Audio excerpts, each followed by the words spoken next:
Sabe aquela rotina? Pegar as chaves, entrar no carro, encarar o trânsito. É um ritual diário para milhões de pessoas. Uma coisa que a gente faz quase no piloto automático. Mas qual é o verdadeiro preço que a gente paga por isso? Nesta nossa análise, vamos descobrir que o custo de dirigir vai muito, mas muito além do combustível e do tempo que a gente perde. Então, a grande pergunta que guia a nossa conversa é esta: o que o ato de dirigir todo santo dia realmente faz com o nosso corpo e com a nossa mente? A resposta, olha, revela uma relação bem complexa, com impactos que a gente muitas vezes nem percebe. Vamos começar a desvendar esse mistério. Bom, para começar, vamos focar nos efeitos mais diretos, sabe, no preço que o nosso corpo paga. Pode até parecer uma atividade tranquila, passiva, mas ficar horas e horas atrás do volante cobra sim um preço físico bem alto, que vai da nossa coluna até a qualidade do nosso sono.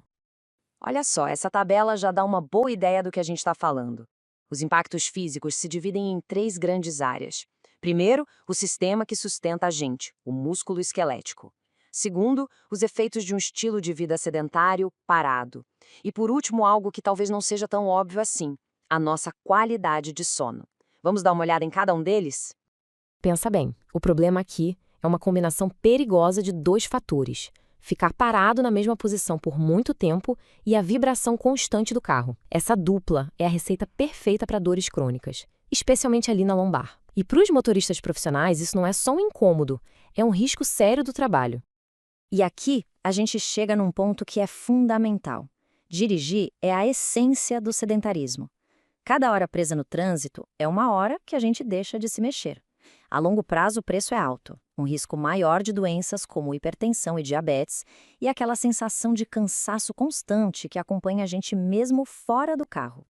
E o pior é que os problemas não acabam quando a gente desliga o motor, sabe? A pressão por prazos, as viagens longas, tudo isso pode desregular completamente nosso ciclo de sono, levando a distúrbios bem sérios. O resultado? Fadiga. E um motorista cansado é um perigo para si e para todo mundo que está na rua. Pois é, mas o desgaste não é só no corpo não. A tensão que a gente sente no corpo, muitas vezes, é só um reflexo da tensão na nossa cabeça. Agora vamos explorar o outro lado da moeda, o desgaste que dirigir provoca na nossa saúde mental. Essa frase aqui, ela resume perfeitamente o problema.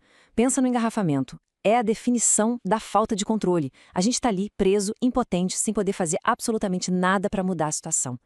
Essa sensação de estar à mercê do acaso tem um custo emocional gigantesco. E qual é a primeira e mais óbvia consequência mental? Claro, o estresse. O trânsito funciona como um gerador de estresse crônico, ativando o tempo todo aquela nossa resposta de luta ou fuga numa situação em que a gente não pode nem lutar, nem fugir. E esse estresse constante, sem alívio, rapidamente vira outra coisa: ansiedade. Aquela incerteza de não saber se vai chegar a tempo, a tensão de ter que desviar de todo mundo num tráfego imprevisível, tudo isso deixa a gente num estado de alerta permanente. E quando o estresse e a ansiedade se acumulam sem ter para onde ir, o resultado é quase inevitável: a raiva. Aquela frustração toda contida explode em agressividade, e o ato de dirigir acaba virando um campo de batalha emocional. E o mais interessante é que tem uma explicação biológica para tudo isso, um ciclo vicioso mesmo. Os engarrafamentos fazem nosso corpo liberar mais cortisol, que é o hormônio do estresse. Isso deixa a gente irritado, ansioso e afeta até o nosso sono. É um ciclo. O estresse alimenta a agressividade, o que torna o trânsito ainda mais estressante para todo mundo. Esse gráfico aqui, ele é quase um soco no estômago, né? Olha bem como a barra do tempo no trânsito briga diretamente com o nosso tempo de lazer, com o tempo com a família. Não é só tempo perdido, é vida que a gente deixa de viver, são momentos com que a gente ama que ficam pelo caminho. É uma perda direta de qualidade de vida. Ok, até agora a gente falou do impacto individual, na saúde de cada um. Mas a saúde de quem dirige não é um problema isolado. Ela se conecta diretamente com a segurança de todos nós na rua. O que acontece é uma reação em cadeia muito perigosa.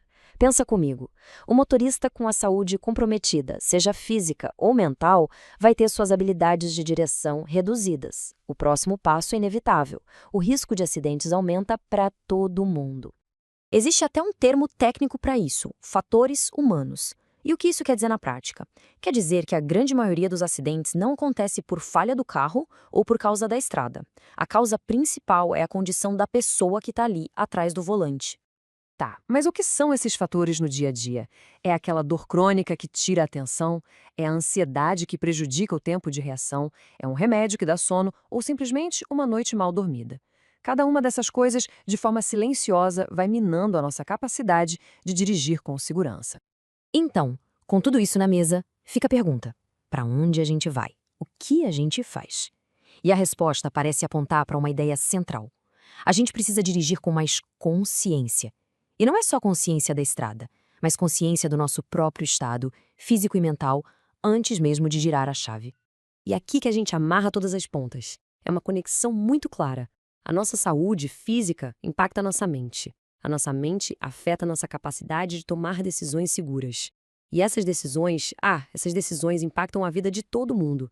É uma ligação poderosa que a gente precisa reconhecer. Então, para fechar, fica aqui uma reflexão. Da próxima vez que for pegar o volante, como que a gente pode dirigir com mais atenção à nossa própria saúde?